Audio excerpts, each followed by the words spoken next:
நான் நிறைய சாப்பிட்டேன். என்னது? என்ன? பெப்பர். நோ, இது சால்ட். நீ தான் தூக்கமா.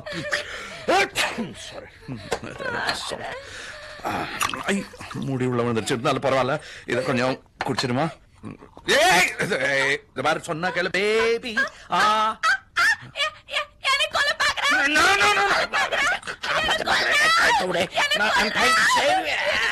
நானே சாகுறேன்.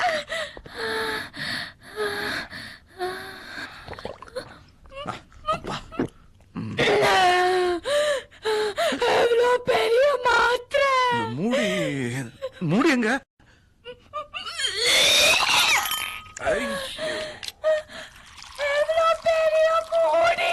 மூடி பெருசுதான் இருந்தா இந்த மாத்திரையே வரலையே. அதுதானே மாத்திரை எடு, மாத்திரை எடு. இங்க வா, துப்பு.